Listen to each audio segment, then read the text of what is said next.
నా పేరు వాడపల్లి శ్రీనివాసరాజు అండి. నేను పాలకొల్లు వాసిని. నేను ఈ అక్వా రంగంలో సాంకేతిక నిపుణుడిగా అనేక సంవత్సరాలు వెలుగొందుతూ అనేకమైన పరిశోధనలు ఈ భారతదేశపు రొయ్యలు తర్వాత చేపల మీద అనేక పరిశోధనలు చేయడం జరిగిందండి.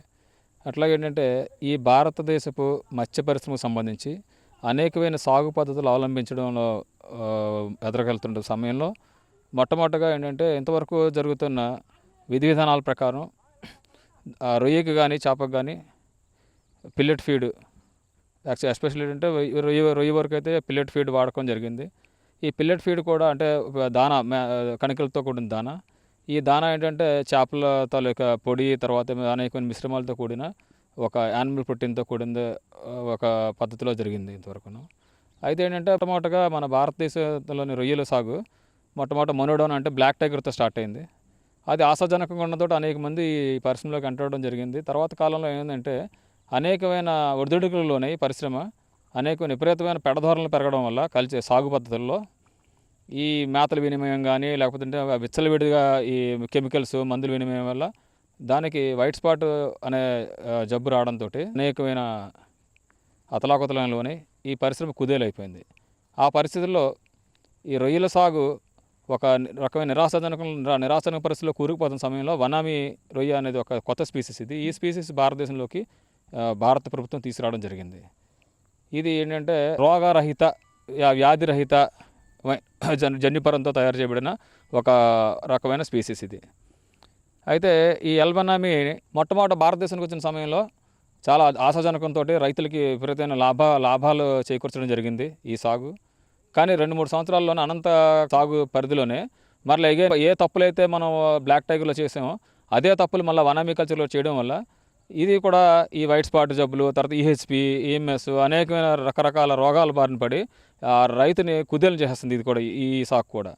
సో ఈ పరిస్థితుల్లో ఇక్కడ అన్ని ఖర్చులు పెరిగిపోయినాయి. అంటే మొట్టమొదటి మేత వినిమయం, అట్లాగే ఏంటంటే ఈ కెమికల్స్ విచ్చలవిడిగా కెమికల్స్ విచక్షణారహితంగా ఎందుకు కొడుతున్నామో తెలియకుండా ఒక పద్ధతి లేకుండా మందులు కొట్టడం వల్ల ఖర్చులు పెరిగిపోయి రైతుకు వస్తున్న ఆదాయానికి తర్వాత ఏంటంటే ఈ సాగుబడి వల్ల వచ్చిన లాభానికి మధ్యలో అనేకమైన వ్యత్యాసాలు ఉండడం వల్ల అనేక నష్టాలకు లోనవుతున్నాడు రైతు.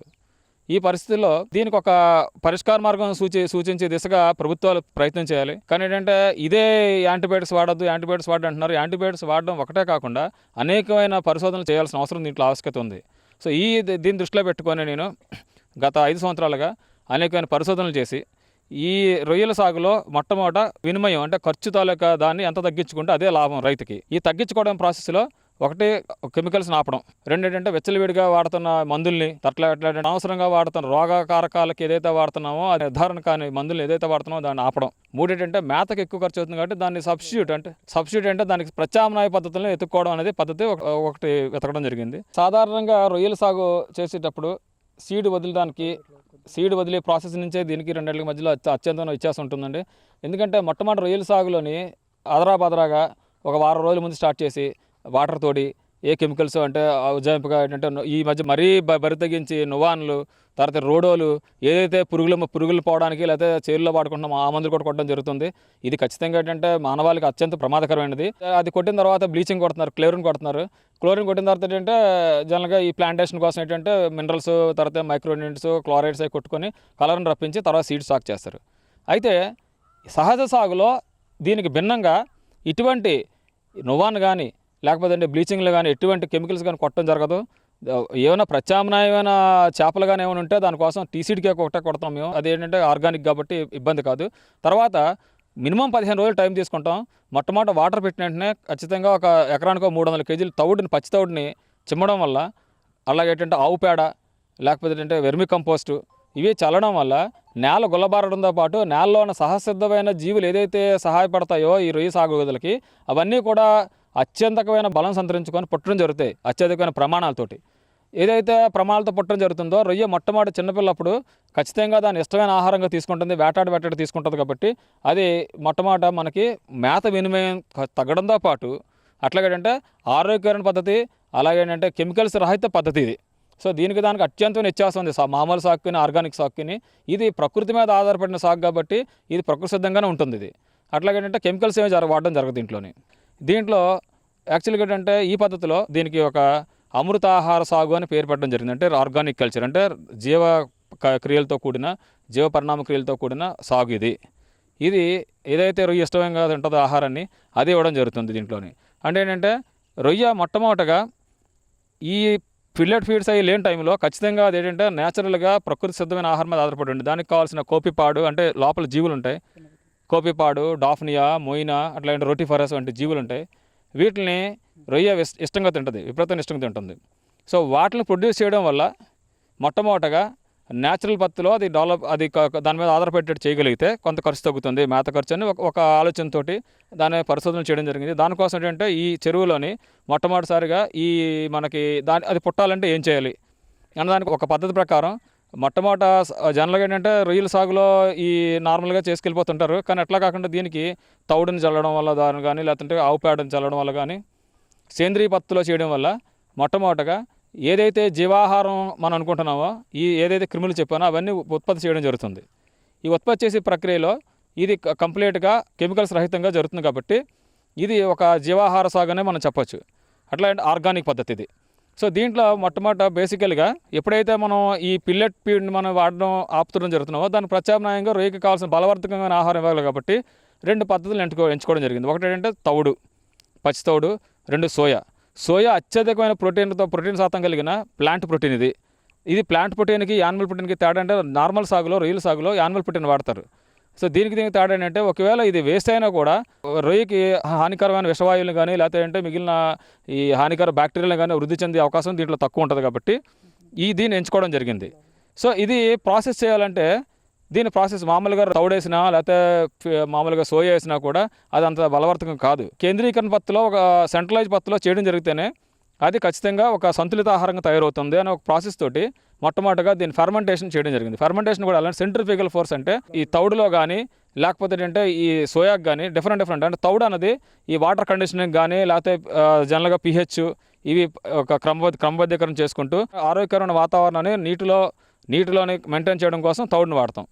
దీనికి సెంట్రిఫ్యూగల్ ఫోర్స్ అంటే దీనికి ఈ తౌడుకి కానీ సోయాకి కానీ ఫెర్మెంటేషన్ చేయడం కోసం ఖచ్చితంగా ప్రీబయోటిక్, ప్రోబయోటిక్తో కూడిన సినాబయోటిక్స్ వాడతాం. ఈ సైనాబయోటిక్స్ అంటే ఇవి మనకి ఆరోగ్యకరమైన బ్యాక్టీరియా. ఇది అంటే ఎటువంటి కెమికల్స్ ఉండవు దీంట్లోని. దీన్ని మనం ఫెర్మెంటేషన్కి వాడతాం. ఫెర్మెంటేషన్ వాడడం వల్ల ఏంటంటే అది పదార్థ మూలకాలు అనంతమైన శక్తిని సంతరించుకొని ఇది మంచి ఆహారంగా తయారవుతుంది. ఇదే సంతులిత ఆహారం. ఈ సోయాను కూడా ఎట్లా అంటే ఈ రొయ్యల సాగులో ఈ మామూలుగా ఫీడ్ వేస్తున్నారంటే ఈ ఫీడ్కి ఆల్మోస్ట్ 80 రూపాయలు, 75 నుంచి 80 రూపాయల వరకు ఖర్చు అవుతుంది 1 కేజీకి. అదే ఈ సోయాలోనే మ్యాక్సిమం 35 రూపాయలతో సరిపోతుంది. అట్లాగే ఎంత ఇవ్వాల్సిన అవసరం ఉండదు. 1 కేజీ మేత వేయడం జరిగితే రొయ్యల సాగులోని మామూలుగా పెల్లెట్స్ ఇది ఒక 700 గ్రాములు, 750 గ్రాములతో సరిపోతుంది ఇది. సో అక్కడ కూడా ఖర్చు మిగులుతుంది. అట్లాగేంటే వినిమయం కూడా తగ్గుతుంది.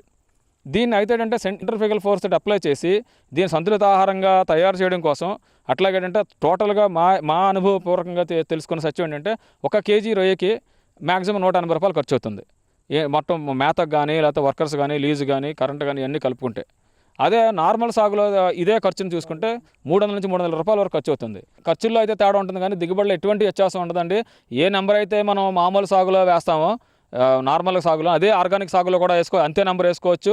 అట్లాగేంటే పెద్ద సాగుబడి సమయం కూడా పెద్ద వ్యత్యాసం రాదు. మహా వేస్తే ఒక వారం 10 రోజులు తేడా ఉంటుంది. 10 రోజులు పెద్ద తేడా కాదు దానివల్ల. ఎందుకంటే మిగిలిన లాభం శాతం ఈ రోజులు పెద్ద లెక్కలోకి రావు. మార్కెటింగ్ ప్రస్తుతానికి అయితే ఏంటంటే మేము ఆర్గానిక్ సర్టిఫికేషన్ ట్రై చేస్తున్నప్పుడు మినిమం 100 టన్నులు 200 టన్నులు ప్రొడ్యూస్ చేయగలిగితే తీసుకుంటామని చెప్పడం జరిగిందండి. సో ఇప్పుడిప్పుడే దీన్ని డెవలప్ అవుతుంది కాబట్టి ఒక 2-3 సాగులకి ఖచ్చితంగా ఒక 8 టన్నుల వరకు అయితే దీనికి ఒక ఆర్గానిక్ సర్టిఫికేట్ వస్తుంది. ఆర్గానిక్ సర్టిఫికేట్ వచ్చినప్పుడు దీనికి ఖచ్చితంగా ఆల్రెడీ 4-5 ప్లాంట్లు కూడా ముందుకు రావడం జరిగిందండి తీసుకోవడానికి అత్యధికమైన రేటును చెల్లించి. ఈ సాగుకి మామూలు సాగుకి ఒక 200 రూపాయలు ఇచ్చేసినా తీసుకోవడం జరుగుతుందండి ఖచ్చితంగా. దానికి ఒక టైం పడుతుంది. దీన్ని ఎవరైనా పాటించవచ్చండి. ఎందుకంటే లాభం అన్నది ఈ ఆక్వాలో ఏదైతే లాభసాటిగా సాగాలో, ఏదైతే జనాలకు ఆరోగ్యాన్ని ఇస్తుందో ఆ సాగుని ఎంచుకోవడం అనేది మొట్టమొదటి ధర్మంగా భావించిన రోజునే ఈ ఆక్వా. ఎందుకంటే ఈరోజు కెమికల్స్ తోటి ఉన్నాయని చెప్పని అనేకమైన కంటైనర్స్ వెనక్కి వచ్చేస్తున్నాయి. భారతదేశానికి చెడ్డ పేరు వచ్చి ఈరోజు ఎక్కువ పరిశ్రమే ఈరోజు ఒడిదుడుకులకు లోనైపోయి ఆఫీసర్స్ అందరూ కూడా చాలా తీవ్రమైన ఒత్తిడిలో ఉన్నారు ఈరోజు ప్రస్తుత తరంలో అయితే. ఇంచుమించు 20 కంటైనర్లు వెనక్కి వచ్చినాయి. ఇటువంటి పరిస్థితులు రాకుండా అంటే ఖచ్చితంగా ప్రతి రైతు కూడా ఈ సాగుని ఒక విధి విధానంగా తీసుకోవడం అనేది ముఖ్యం. అట్లాగేంటే ఇది అందరూ చేయగలరా అనే ప్రశ్నకి సమాధానంగా చెప్పాలంటే దీన్ని ఎవరైనా పాటించవచ్చు. ఎందుకంటే దీనికోసం 3 సిస్టమ్స్ మేము స్టార్ట్ చేయడం జరిగింది. ఎందుకంటే నార్మల్ ఫార్మర్, తక్కువ చెరువులు ఉన్న ఫార్మరు నార్మల్గా అతను జల్లుకుంటాడు కాబట్టి పెద్ద ఇబ్బంది లేదు, చేసుకోగలడు. కార్పొరేట్ సెక్టార్లో ఉన్న ఫార్మర్స్ ఎవరైతే మేము ఖర్చు తగ్గించుకోగలం కానీ లేబర్ తోటి ప్రాబ్లం ఉంది అనుకున్నట్టయితే వాళ్ళు నార్మల్గా ఏదైతే ఫీడ్ వేసుకుంటారో ఆ ఫీడ్ వేసుకుంటూ కూడా ఈ ఎఫ్ఆర్బి ఫెర్మెంటెడ్ రైస్ బ్రాన్ అనేది ఒక తౌడుని నానబెట్టి పద్ధతి వల్ల ఏదైతే పురుగులు పడుతున్నాయో దానివల్ల మేము ప్రయోగాత్మకంగా చేసి ఖర్చులు తగ్గించడం జరిగింది. సో అది కూడా లాభదాయకం. ఇక మూడో సిస్టమ్ ఏంటంటే 2 మేతలు నార్మల్గా ఫీడ్ వేసుకుంటూ 2 మేతలు సోయా వేసుకుంటూ ఈ సాగును కొనసాగించిన విధానం కూడా మేము అవలంబించడం జరిగింది. దానివల్ల కూడా ఒక 40% ఖర్చు తగ్గుతుంది. ఈ సాగుని ఒక విధి విధానంగా తీసుకుంటే భారత ఆర్థిక వ్యవస్థ బాగుంటుంది. అట్లాగేంటే ఈ విదేశీయులు మనల్ని వెనక్కి పంపించి ఈ మెటీరియల్ వెనక్కి ఏదైతే పంపిస్తున్నామో కెమికల్స్తో పంపిస్తున్నామో వాళ్ళు కనుక్కుంటున్నారో దాన్ని రిజెక్ట్ చేస్తున్న మెటీరియల్ ఈ పరిశ్రమకి ఎటువంటి దానివల్ల ఇబ్బంది రాదు. ఇది సహజ సాగు కాబట్టి ఈ సాగుని సహజంగా తీసుకుంటే అందరికీ బాగుంటుంది, దేశ ఆర్థిక వ్యవస్థ బాగుంటుంది, రైతు కూడా ఆనందంగా ఉంటాడు.